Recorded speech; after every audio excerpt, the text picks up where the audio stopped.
கருணை வடிவமே எங்கள் சாயிநாதனே. ஜெய் சாயிராம், ஜெய் ஜெய் சாயிராம். நம்ம சாயன்பர்கள் எல்லாரும் எப்படி இருக்கீங்க? எல்லாரும் நல்லா இருப்போம். ஓம் சாயிராம். என் அன்பு பிள்ளையே, இது உனக்காகவே சொல்லப்பட்ட வார்த்தைகள். நம்பிக்கையோடு கேள். கேட்டது கேட்டபடி அப்படியே நடக்கும். உனக்கு நல்ல நேரம் பிறந்துவிட்டது. இதோ உன்னை தேடி நான் வந்திருக்கிறேன் அல்லவா? அப்படியென்றாலே உன் மனதில் ஒரு புது தெம்பு பிறந்திருக்கிறதா? உன்னை தேடி நான் வந்திருக்கிறேன். உன் மனதில் வெகு நாட்களாக நெருடிக் கொண்டிருக்கும் ஒரு பிரச்சனைக்கு ஒரு நல்ல பதிலோடு வந்திருக்கிறேன். உன் சாயப்பா உன்னை தேடி வந்திருக்கிறேன் என்றாலே காரணம் இல்லாமல் இருக்காது. என்னுடைய வார்த்தைகளை கேட்டு இப்பொழுது என்னுடைய வாக்கை பெற்றுக்கொள்ள வந்திருக்கிறாய். இப்பொழுது இதை நீ கேட்டுக்கொண்டிருக்கிறாய் என்றால் உனக்கான நல்ல நேரம் பிறந்துவிட்டது. நான் உன்னுடன் தான் பேசிக்கொண்டிருக்கிறேன். காரணமில்லாமல் என்னுடைய வார்த்தை உன் செவிகளில் வந்து விழாது.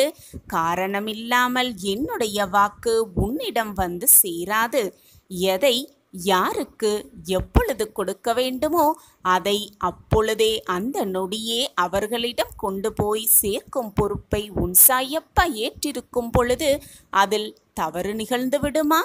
நான் அனைத்தையும் பார்த்து கொண்டுதான் இருக்கிறேன். தேவையில்லாத குழப்பமோ பயமோ உனக்கு வேண்டவே வேண்டாம். உன் சாயப்பா உன்னோடு இருக்கும் வரை உன் வாழ்க்கையில் பிரகாசத்திற்கு குறைவே இருக்காது. எனது இந்த வாக்கு உன் கண்ணில் பட்டு நீ இதை இப்பொழுது கேட்டுக்கொண்டிருக்கிறாய் என்றால் சர்வ நிச்சயமாக இது உனக்கான வார்த்தைகளை உனக்காகவே சொல்லப்பட்ட வார்த்தைகள்தான் இது. நம்பிக்கையோடும் முழு ஆத்மார்த்தமோட உணர்வோடும் இதை முழுவதுமாக கேள். உன் வாழ்வில் மிகப்பெரிய பிரம்மாண்டத்தை சர்வ நிச்சயமாக உணர்வாய். இப்பொழுது உன் வாழ்க்கையில் வலிகளோடு தான் போராடி கொண்டிருக்கிறாய். அதை நான் பார்த்து கொண்டுதான் இருக்கிறேன். என்ன சாயிநாதரே, நான் வலியோடு போராடி கொண்டிருப்பதை பார்த்து கொண்டே இருக்கிறீர்களே என்று கேள்வி எழுப்பாதே. நான் பார்த்து கொண்டே இருக்கிறேன் என்பதற்கு பதில் பார்த்து கொண்டே அமைதியாக இருப்பேன் என்பதல்ல. உன் வலியையும் வேதனையையும் தீர்ப்பதற்கான வழியை யோசித்து கொண்டே பார்த்து கொண்டிருக்கிறேன் என்பதுதான் அதற்கான பதில். வலியை எப்பொழுது உணர்கிறாயோ அந்த நிமிடத்திலிருந்து வாழ்க்கையை வெல்லப் போகிறாய் என்றுதான் அர்த்தம். சில சமயம் நீயே தவறாக புரிந்து கொண்டிருக்கிறாய். வாழ்க்கையில் நாம் மட்டும்தான் கஷ்டப்பட்டு கொண்டிருக்கிறோம், வாழ்க்கையின் வேதனையின் உச்சத்தில் இருக்கிறோம் என்று நினைத்து கொண்டிருக்கிறாய். அந்த நிலைமையில் நீ இருக்கும் பொழுது அனைத்தையும் விட்டுவிட்டு எங்காவது போய்விடலாமா என்ற உன் மன போராட்டமும் உனக்குள் இருப்பதை என்னால் உணர்ந்து கொள்ள முடிகிறது. அனைவரையும் தேடி தேடி சென்ற நீ இப்பொழுது எனக்கு யாருமே வேண்டாம், தனிமையில் விட்டுவிடுங்கள், தனிமையே எனக்கு போதும் என்று சொல்லும் அளவிற்கு வாழ்க்கையில் மிக கஷ்டமான சூழ்நிலையில் வாழ்ந்து கொண்டிருப்பதாக நினைத்து கொண்டிருக்கிறாய். இந்த வாழ்க்கை எதற்கு? இவ்வளவு வேதனைகளை அனுபவித்து கொண்டு இந்த வாழ்க்கையை அப்படி வாழதான் வேண்டுமா என்று நீ உன்னையே வெறுக்கும் அந்த நிமிடத்தில் வாழ்க்கையே உனக்கு வெறுமையாக சென்றுவிடும் என் பிள்ளையே. இப்படியே சென்று கொண்டிருந்தால் உன் மனம் சோர்ந்தடைந்துவிடும். இப்படியே உன் வாழ்க்கையில் நீ நகர்த்து கொண்டே இருந்தால் அந்த மன சோர்வோடு சேர்ந்து உன்னுடைய வாழ்க்கையும் உன்னுடைய மனமுமே உன்னை அடி பாதாளத்துக்கு உன்னை தள்ளிவிடும். நன்றாக புரிந்து கொள் என் பிள்ளையே. இந்த காலகட்டத்தில்தான் உன் மனதை நீ நன்றாக புரிந்து கொள்ள வேண்டும். மனதை பக்குவமாக வைத்துக்கொள்ள பழகிக்கொள்ள வேண்டும். இந்த நிலைமையில் வேறு யாருமே உன்னிடம் வந்து நெருங்க முடியாது, உனக்கு உதவி செய்ய முடியாது. உனக்கு நீயே உதவி செய்து கொள்வதுதான் புத்திசாலித்தனமாக இருக்கும். எனவே சிந்தித்து நிதானமாக செயல்படு. நான் உனக்காகவே இருக்கிறேன். உன்னுள்ளேயே இருக்கிறேன். உனக்காகவே இருக்கிறேன். இதுநாள் வரை முட்கள் பாதையில் பயணித்து வந்த உன் கால்கள் இனி மலர் பாதையில் பயணிக்கப் போகிறது. ராஜாங்க வாழ்க்கையை கைப்பற்றப் போகிறாய். உன்னுடைய துன்பமெல்லாம் இன்றோடு முடிந்தது. இனி உன் வாழ்நாளில் எல்லாமே பேரின்பம்தான். இப்பொழுது உன் மனதில் எதையெதையோ நினைத்து வேதனையில் இருக்கிறாய். அது எனக்கு தெரியும். உன்னுடைய வேதனைகள் என்ன என்பதும் எனக்கு தெள்ளத் தெளிவாகத் தெரியும். ஆனால் ஒன்று மட்டும் உறுதியாக கூறுகிறேன், உன்னுடைய வேதனைகள் நீங்கிவிடும். உன்னுடைய விதி சரியானதுதான். நீ வேதனைப்படும் அளவிற்கு உன்னுடைய விதி அவ்வளவு மோசமாக இல்லை. நீ செய்த பாவ புண்ணிய கணக்குப்படிதான் உன் கர்மா இப்பொழுது உன் வாழ்க்கையில் இன்பமாகவும் சந்தோஷமாகவும் மாறி மாறி வந்து கொண்டிருக்கிறது. உன் வாழ்வில் நீ அனுபவிக்கும் துன்பங்களும் சரி, நீ அனுபவிக்கும் சந்தோஷமும் சரி, நீ செய்த கர்ம பலனின் காரணமாகத்தான் என்பதை புரிந்து கொண்டு நடந்து கொள். என்னுடைய திட்டப்படிதான் எல்லாம் இதுவரை சரியாக நடந்து கொண்டிருந்தது. இனியும் அப்படித்தான் நடக்கும். என் திட்டப்படிதான் உன் வாழ்க்கையில் எல்லாம் சரிவர நடந்து கொண்டிருக்கிறது. இது நாள் வரை எதுவும் தவறாக நிகழவில்லை, நிகழவும் நிகழாது, நிகழவும் நான் அனுமதிக்க மாட்டேன். நடப்பது அனைத்துமே ஏற்கனவே தீர்மானிக்கப்பட்டதுதான். இது நாள் வரை எல்லாம் சுபமாக நடந்து கொண்டிருக்கிறது. எதற்குமே நீ காரணகர்த்தாவாக ஆகிவிட முடியாது. ஒரு விஷயம் உனக்கு சரியாக நடப்பதும் தாமதமாக நடப்பதும் உன்னுடைய விதிவசத்தால் என்பதை புரிந்து கொண்டு செயல்படு. நீ செய்த கர்மா, நீ செய்த பாவ புண்ணியத்தின்படிதான் உன் வாழ்வில் இன்பமும் துன்பமும் மாறி மாறி வந்து கொண்டிருக்கிறது. அதிலிருந்து தப்புவதற்கு யாருக்குமே உரிமையில்லை. யாரும் தப்பவும் முடியாது. நம் கர்மாவை கழித்தேதான் ஆக வேண்டும் இந்த உலகத்தில் உள்ள அனைவருமே. என் அன்பு பிள்ளையே, மற்றவர்கள் உன்னை எத்தனை முறை எத்தனை வழியிலும் வசைப்பாடினாலும், உன் மனம் புண்படிப்படியாக அவர்கள் பேசினாலும் அமைதியாக இருந்துவிடு. உன் மனவேதனை, உன் கசப்பான அனுபவங்கள், உன்னுடைய சோதனையான காலங்கள் எல்லாவற்றையும் இன்று நினைத்தால் கூட எனக்கு மிக மன வருத்தமாக இருக்கிறது குழந்தையே. இது நாள் வரை நீ பட்ட கஷ்டம் எல்லாம் போதும். இது நாள் வரை நீ சந்தித்த அவமானங்கள் எல்லாம் போதும். இது நாள் வரை நீ பட்ட துன்பங்கள் எல்லாம் போதும். இது நாள் வரை நீ அனுபவித்த வேதனை எல்லாம் போதும். உன்னுடைய அனைத்து துன்பங்களையும் வேதனைகளையும் நினைக்க நினைக்க என் மனப்படும் பாட்டை யாருமே சொல்ல முடியாது. யாருமே அதை விவரிக்கவும் முடியாது. குழந்தையே, போனது எல்லாம் போகட்டும், முடிந்தது எல்லாம் முடியட்டும். உன் வாழ்க்கையில் நீ இதுவரை பட்டதெல்லாம் இதோடு முடிந்து போகட்டும். இனி உனக்கான வாழ்வு பிரகாசமாக அல்ல, மிக பிரகாசமாக காத்து கொண்டிருக்கிறது பிள்ளையே. கவலைப்படாதே என் பிள்ளையே. உன்னுடைய இதயத்தின் சத்தம் நன்றாகவே, ஏன் மிக நன்றாகவே எனக்கு கேட்கிறது. நீ பெற்ற அவமானங்கள், நீ பெற்ற தோல்வி, நீ பெற்ற துன்பங்கள் எல்லாம் நாளை உன்னுடைய வெற்றிக்கான விதைகளாகவே இருக்கும், உரங்களாகவும் இருக்கும். உன்னுடனேயே நான் இருந்து உன்னை காப்பதுதான் என்னுடைய வேலை என் பிள்ளையே. இந்த உலகத்தில் இயங்கும் அனைத்துமே என்னுடைய கட்டளைப்படிதான் இயங்கிக் கொண்டிருக்கிறது. என் திட்டப்படிதான் எல்லாம் சுபமாக நடந்து கொண்டிருக்கிறது. நீர், நிலம், காற்று, பூமி, ஆகாயம், பிரபஞ்சமே இந்த ஒரு என் கட்டளைக்காகத்தான் காத்து கொண்டிருக்கிறது. என்னுடைய அசைவுகளுக்காகத்தான் காத்து கொண்டிருக்கிறது என்பதை புரிந்து கொள். குழந்தையே, நான் உனக்காகவே அவதரித்தவன் என்பதை புரிந்து கொள். தினமுமே உன்னுடைய கர்ம பலன்களை குறைப்பதற்கான வேலையில்தான் நான் ஈடுபட்டு கொண்டிருக்கிறேன் என்பதை மறந்து விடாதே. உன்னுடைய கஷ்டங்களையும் உன்னுடைய தேவைகளையும் என் காலடியில் விட்டுவிட்டு நிம்மதியாக இருந்துவிடு. என்னை முழுவதுமாக சரணாகதி அடைந்தார் அவர்கள் வெறும் கையோடு சென்றதாக ஆதாரமே எங்குமே இல்லை. பிரார்த்தனையும் நம்பிக்கையும் கண்ணுக்கு தெரியாத விஷயங்கள்தான். ஆனால் நடக்கவே நடக்காது என்று நீ நினைத்த விஷயம், நிறைவேறவே ஏறாது என்று நீ நினைத்த விஷயம், முடியவே முடியாது என்று நீ நினைத்த விஷயத்தை தான் மிக சுலபமாக நிறைவேற்றுவேன் உன் சாயிநாதர் என்பதை மறந்து விடாதே. என்னை அவ்வளவு சாதாரணமாக நினைத்தும் விடாதே. நீ தினமும் என்னிடம் மன்றாடி கேட்கிறாய், அப்பா, நான் படும் கஷ்டங்களுக்கு ஒரு முடிவே இல்லையா? என் வாழ்க்கையில் மட்டும் ஏன் இந்த நரக வேதனை? இந்த நரக வேதனை என் வாழ்வில் முடியவே முடியாதா என்று நீ தினமும் என்னிடம் கதறுகிறாய். உன்னுடைய அழுக்குரல் கேட்டது உன்னுடைய கர்மாவின் வலிமைகளால் தான் இவ்வளவு போராட்டங்களையும் நீ சந்தித்துக் கொண்டிருக்கிறாய் என்பதை மறந்து விடாதே குழந்தையே. வாழ்க்கையில் மகிழ்ச்சியாக வாழ என்ன செய்ய வேண்டும் என்பதை உன் சாயப்பா சொல்கிறேன். இதை முழுவதுமாக கேட்டுவிட்டு உனக்கு கிடைத்திருக்கும் இந்த பொக்கிஷமான வாழ்க்கையை எப்படி மகிழ்ச்சியாக வாழலாம் என்று யோசி. உனக்கான நல்ல அறிகுறியாகவே இந்த பதிவு உனக்கு கிடைக்கும். என்னுடைய ஆசிர்வாதத்தால் இதுவரை உன் வாழ்க்கையில் நீ இழந்தது, நீ விரும்பியது அனைத்தும் உன்னிடமே வந்து சேரும். அதனால் எதை பற்றியும் கவலைப்படாதே என் செல்லமே.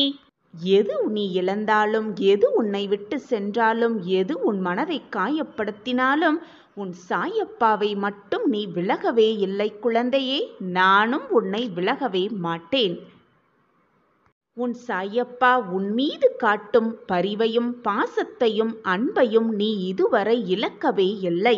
ஆனால் உன்னை சுற்றி நடக்கும் பிரச்சனைகளிலும் சூழ்நிலைகளும் நீ உன் சாயப்பா மீது வைத்திருக்கும் நம்பிக்கையை சில சமயம் சில நேரங்களில் இழந்துவிட்டு குழம்பிக் கொண்டிருக்கிறாய். அதனால்தான் நான் அனைத்தையும் இழந்துவிட்டேன், எனக்காக யாருமே இல்லை, கவலைக்கு கூட தோள் சாய யாருமே இல்லை, என் வாழ்க்கையில் என்னை மீட்டெடுக்க எவருமே இல்லை என்று புலம்பிக் கொண்டிருக்கிறாய். உன்னையும் வேதனைப்படுத்தி கொண்டு எப்பொழுதுமே உன் அருகில் இருக்கும் உன் சாயப்பாவையும் போட்டு குழப்பிக் கொண்டிருக்கிறாய் என் கண்மணியே. ஒன்றை நன்றாக புரிந்து கொள் என் கண்மணியே. நீ என்ன எடுத்து வந்தாய், இப்பொழுது நீ இழந்து கொண்டிருக்கிறாய் என்று நினைத்து கொண்டிருக்கிறாய். எதையுமே நீ எடுத்து வரவும் இல்லை. இப்பொழுது நீ இழந்தது எதுவும் பெரிதாக இழந்து விடவும் இல்லை. உன்னுடைய கர்ம வினையின் காரணமாகவே இதுவெல்லாம் உன் வாழ்வில் நடக்கிறது என்பது உனக்கு புரிகிறதா? அல்லது புரிந்தும் புரியாதது போல் இருக்கிறாயா? உன் வாழ்வில் நீ இதுவரை இழந்ததை எல்லாம் மீட்டுத்தர உன் அப்பா நான் இருக்கும் பொழுது எனக்காக யாருமே இல்லை என்று நீ வேதனைப்படுவதும் கோபப்படுவதும் எனக்கு வருத்தமாக இருக்கிறது பிள்ளையே. உன்னுடைய காத்திருப்புக்கான சரியான பலனை நான் நிச்சயமாக உனக்கு கொடுப்பேன். இதில் எந்த ஒரு மாற்றமுமே இல்லை. வாழ்க்கையில் மகிழ்ச்சியாக வாழ சில வழிமுறைகளை கூறுகிறேன், கேட்டு அதன்படி நட. எப்பொழுதும் உன் வாழ்வில் நிம்மதி இருக்கும்.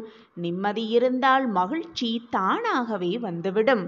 ஒரு குரு தன் சீடர்களுக்கு அறிவுரை வழங்க வந்து கொண்டிருந்தார். அப்பொழுது அவர் கையில் ஏதோ ஒன்றை எடுத்து வருவதாக சீடர்கள் அனைவரும் பார்த்து கொண்டிருந்தனர்.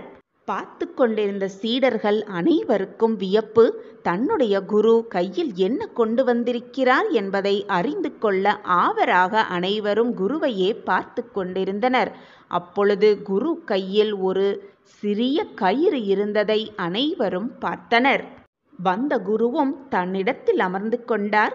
சீடர்கள் அனைவரிடம் எதுவுமே பேசாமல் அவர் அமைதியாக இருந்தார்.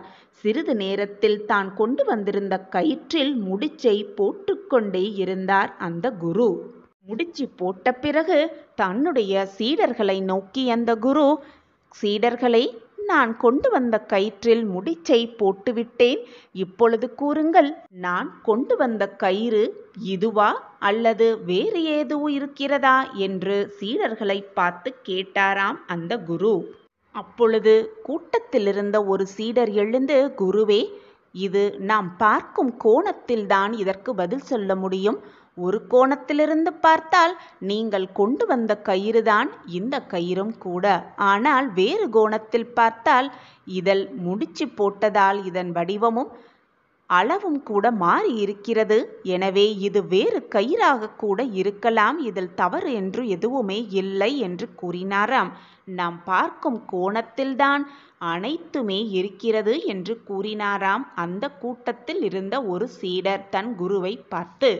இந்த பதிலை கேட்ட குரு சிரித்துக்கொண்டே தன் கையில் இருக்கும் கயிற்றின் இரு முனைகளையும் பிடித்து நன்றாக இழுத்தாராம். முடிச்சு நன்றாக இறுகிக் கொண்டதாம். உடனே குரு சீடரை பார்த்து, இப்பொழுது கூறுங்கள், இந்த கயிற்றின் முடிச்சை அவிழ்க்க முடியுமா முடியாதா என்று கேட்டாராம். அப்பொழுது மற்றும் ஒரு சீடர் எழுந்து, இவ்வளவு இறுக்கமாக முடித்தை போட்ட பின்பு அதை அவிழ்க்க எப்படி முடியும் குரு? அவிழ்க்கவே முடியாது என்று கூறினாராம். உடனே அந்த குரு, கடைசியாக உங்களிடம் ஒரு கேள்வியை கேட்கிறேன். இந்த 3 முடிச்சுகளையும் அவிழ்ப்பது எப்படி என்று கேள்வியை முன்வைத்தாராம் சீடர்களை பார்த்து. உடனே கூட்டத்திலிருந்த மற்றும் ஒரு சீடர் எழுந்து, முடிச்சை எப்படி போட்டோமோ அதன்படிதான் அந்த முடிச்சை அவிழ்க்க முடியும் என்று கூறினாராம். உடனே அந்த குரு, இந்த பதிலை தான் நான் எதிர்பார்த்தேன் என்று கூறினாராம். இந்த உலகத்தில் இருக்கும் அனைவரும் தன்னுடைய பிரச்சனைகளை தீர்க்கத்தான் யோசனை செய்து கொண்டே இருப்பார்கள். ஆனால் யாருமே அந்த பிரச்சனைகளுக்கான காரணத்தை தெரிந்து கொள்ள ஆசைப்படவே மாட்டார்கள். அதை யோசிக்க கூட செய்ய மாட்டார்கள். அதே போலதான் இந்த உலகத்தில் உள்ள அனைவரும் எதற்கெடுத்தாகவும் கோபப்படுவார்கள். அந்த கோபத்திலிருந்து எப்படி வெளியே வருவது, அந்த கோபத்திலிருந்து எப்படி மீள்வது என்று தெரியாமல் தவித்து கொண்டிருப்பார்கள். இந்த முடிச்சை போல அந்த கயிறின் அந்த முடிச்சை அவிழ்த்தால் கூட அந்த கயிறின் அடிப்படை குணம் எப்படி மாறாதோ, உன்னுடைய அடிப்படை குணமான மனித குணம் என்பது எப்பொழுதுமே மாறாது. இந்த கயிறுகளில் இருக்கும் முடிச்சுகளை அவிழ்ப்பது போல நம் வாழ்க்கையில் இருக்கும் பிரச்சனைகளையும் சிக்கல்களையும் நம்மால் தீர்க்க முடியும் யோசனை செய்வதால். குழந்தையே, உன் வாழ்க்கையில் பிரச்சனைகளும் கவலைகளும் துன்பங்களும் இருக்கத்தான் செய்யும். அதே போல அந்த பிரச்சனைகளுக்கான தீர்வும் அந்த கஷ்டங்களுக்கான மருந்தும் அந்த வேதனைகளுக்கான வலி தீர்க்கும் மருந்தும் நிச்சயமாக இருக்கவே செய்யும். எனவே என் குழந்தையே, உன் வாழ்க்கையில் ஏற்படும் பிரச்சனைகளையும் தோல்விகளையும் பார்த்து பயந்து பயந்து அந்த பிரச்சனைகளுக்காகவே உன் வாழ்க்கையை வீணாக செலவழித்து கொண்டிருக்கிறாய். உன் வாழ்க்கையை வீணாக்கி கொண்டிருக்கிறாய். குழந்தையே, உன் வாழ்க்கையில் நீ போட்ட முடிச்சை நிச்சயமாக அவிழ்க்கலாம். முயற்சி செய்து கொண்டே இரு. முயன்றால் முடியாதது என்று எதுவுமே இல்லை. உன் வாழ்க்கையை நீ மகிழ்ச்சியாக வாழ வேண்டும் என்று நினைத்தாலே நீ மகிழ்ச்சியாக வாழலாம். உன் வாழ்க்கையை மகிழ்ச்சியாக வாழ வைப்பதற்கு வேறு யாரும் வரவும் முடியாது. உன் வாழ்க்கையில் வந்தாலும் உன்னை மகிழ்ச்சியாக வாழ வைக்கவும் முடியாது. நீ நினைத்தால்தான் நீ மகிழ்ச்சியாக வாழ முடியும். உன் வாழ்க்கையை மற்றவர்கள் வாழவும் முடியாது. மற்றவர்களின் சந்தோஷத்திற்காக அடுத்தவரின் வாழ்க்கையை நீ வாழவும் முடியாது. உன் வாழ்க்கையை நீ வாழ்ந்து தான் ஆக வேண்டும். அதை மகிழ்ச்சியாக வாழ வேண்டுமா, நிம்மதியாக வாழ வேண்டுமா, அல்லது போராட்டத்தோடே கழிக்க வேண்டுமா என்பதை நீதான் முடிவு செய்ய வேண்டும். குழந்தையே, உனக்கு கிடைத்திருக்கும் இந்த பொக்கிஷமான வாழ்க்கையை சந்தோஷமாக, நிம்மதியாக, ஆனந்தமாக, அற்புதமாக வாழ கற்றுக்கொள். உன் வாழ்க்கையில் எப்பொழுதும் உனக்கு துணையாக உன் அப்பா இருக்கும் பொழுது எதற்காகவும் பயப்படாதே. நம்பிக்கையோடு இரு. என்றாவது ஒரு நாள் வாழ்க்கை வெடியும் என்ற நம்பிக்கையோடு, தன்னம்பிக்கையோடு முயன்று கொண்டே இரு. உன் வாழ்க்கை உன் கையில்தான். நான் இருக்கிறேன் அனைத்திற்கும் சாட்சியாக. எனவே கலங்காதே. உன் இழப்பை எண்ணி எண்ணி மனதை போட்டு குழப்பிக்கொண்டே இருக்காதே. முடிந்ததை எண்ணி எண்ணி வேதனைப்பட்டு கொண்டே இருந்தால் வருவதை உன்னால் அனுபவிக்க முடியாமலேயே போய்விடும். ஒன்றை இழந்தால்தான் மற்றொன்றை பெற முடியும் என்பதுதான் வாழ்க்கையின் நியதி. எனவே இழந்துவிட்டோமே என்று வருத்தப்படுவதை விட்டுவிட்டு வரப்போவதை நினைத்து மகிழ்ச்சியாகவும் நிம்மதியாகவும் உன் மனதை வைத்துக்கொள். அப்பொழுதுதான் உனக்கு சந்தோஷ தருணங்கள் வரும் பொழுது அதை முழுவதுமாக உன்னால் அனுபவிக்க முடியும். துன்பங்கள் தடைகள் அனைத்தும் உன்னை வீழ்த்தும் ஆயுதமல்ல என்பதை புரிந்து கொள். அது உன்னை பக்குவப்படுத்தி செதுக்கும் மிகப்பெரிய ஒளியாகவே இருக்கும் என்பதை தீர்க்கமாக நம்பு. கஷ்டங்கள் வருகிறதே என்று வேதனைப்படாதே. அந்த கஷ்டம்தான் உன் வாழ்க்கையில் நீ வெற்றியடைவதற்கான ஆரம்ப புள்ளியாக இருக்கிறது என்பதை தீர்க்கமாக நம்பு. உன்னை எதிர்க்க எவரும் இல்லை என்றால் உன் பலம் என்னவென்றே உனக்கு தெரியாதுதானே? எதிரியை எதிரே வைத்துப்பார், துரோகியை தூரமாக வைத்துப்பார். அப்பொழுது உனக்கு புரியும் உன்னுடைய பலம் என்னவென்று. எப்பொழுதுமே நீ நீயாக வாழ கற்றுக்கொள். மற்றவர்கள் சொல்கிறார்களே என்று உன் வழியை மாற்றி காட்டாதே. சிலர் உன்னை விரும்புவார்கள், சிலர் உன்னை வெறுக்கவும் செய்வார்கள். எது நடந்தாலும் கவலைப்படாதே. கவலையோடு எப்பொழுதும் இருக்காதே. அதுதான் உன் வாழ்க்கை என்று நினைத்து கொண்டு உன் வாழ்க்கையில் நீ சென்று கொண்டே இரு, ஓடிக்கொண்டே இரு, போராடிக்கொண்டே இரு. இன்றல்ல என்றாவது ஒரு நாள் நிச்சயமாக வென்று காட்டலாம், வாழ்ந்தே காட்டலாம். தினமுமே இறைவனிடம் பேசிக்கொண்டே இருங்கள். இறைவனிடம் பேசும் வார்த்தைகள் மிக மிக வலிமையானவை. இறைவனிடம் நீங்கள் கேட்கும் ஒவ்வொன்றையும் அவர்கள் கவனித்து கொண்டுதான் இருக்கிறார்கள். உன் பிரார்த்தனைகள் கண்டிப்பாக ஒரு நாள் நிறைவேற்றப்படும். நம்பிக்கையோடு இருங்கள். நம்பிக்கை இருந்தால் வானமே வசப்படும். அந்த வானமே வசப்படும் பொழுது உன் வார்த்தைகள் உனக்கு நல்லதை கொண்டு வந்து சேர்க்காதா?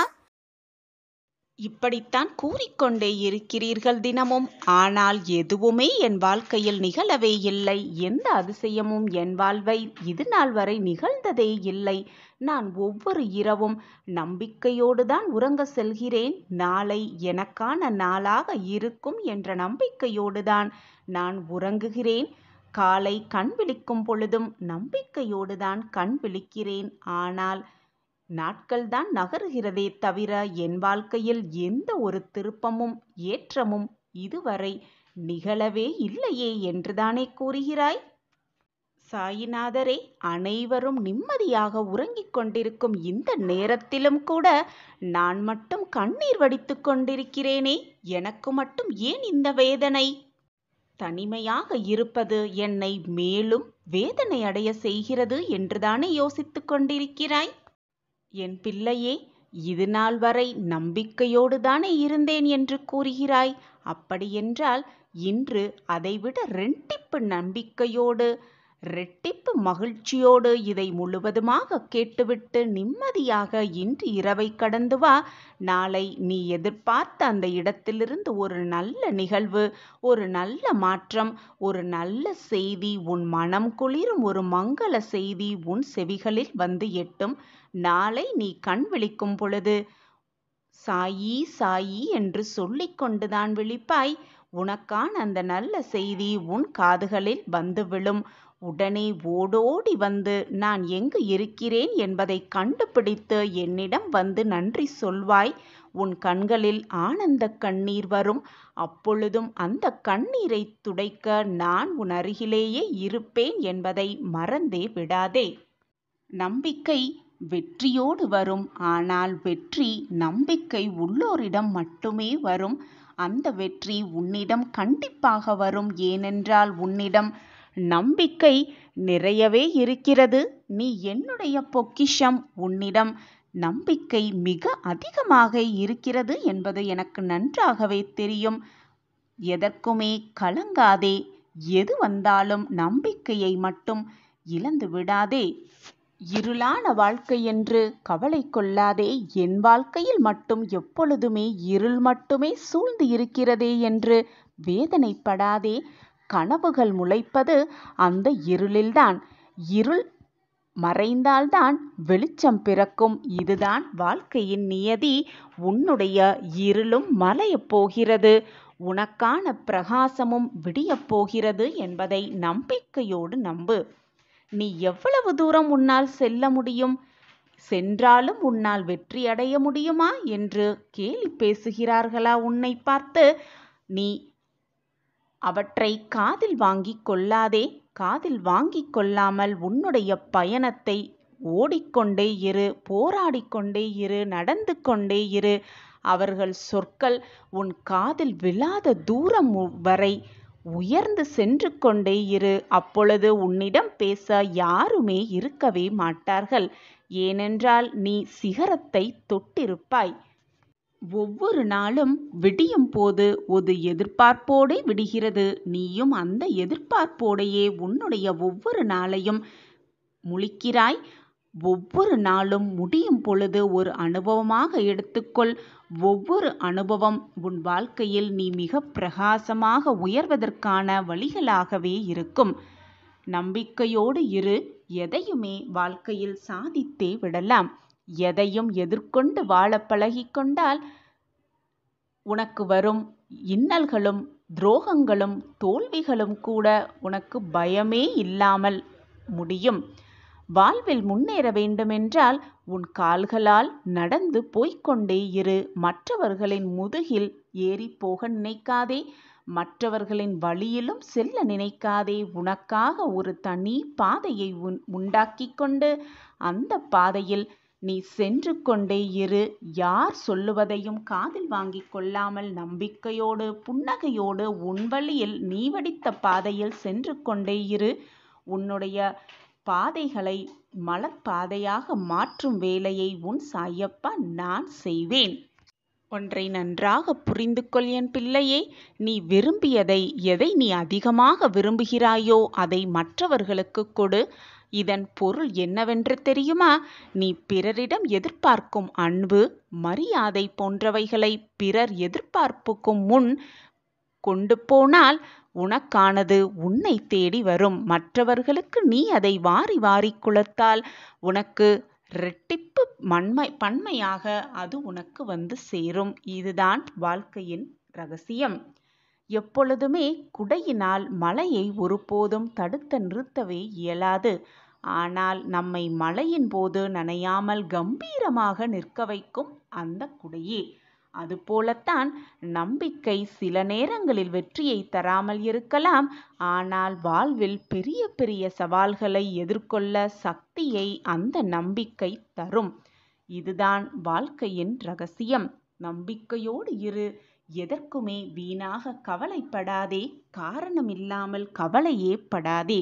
காரணம் இருந்தால் கூட கலக்கம் கொள்ளாதே.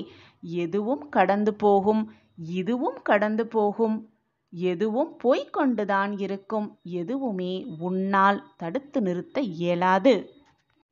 ஒருவரின் மனதை உடைக்க, ஒருவரை காயப்படுத்த, ஒருவரின் மனதை வேதனைப்படுத்த, மனதை ரணமாக்க எவராலுமே முடியும். ஆனால் அந்த ரணப்பட்ட மனதை, காயப்படுத்த மனதை, கஷ்டப்படுத்திய மனதை தேற்றுவதற்கும் ஆறுதல் சொல்வதற்கும் ஒரு சிலரால் மட்டுமே முடியும். அது உன்னால் முடியும். எப்பொழுதுமே மற்றவர்களுக்கு நன்மை செய்.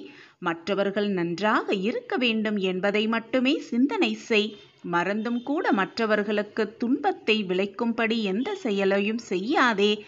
மறந்தும் கூட மற்றவர்களின் மனதை எந்த விதத்திலும் காயப்படுத்தாதே. மற்றவர்கள் காயப்பட்டால் அது மீண்டும் உன்னையே வந்து சேரும், பல 100 மடங்காக.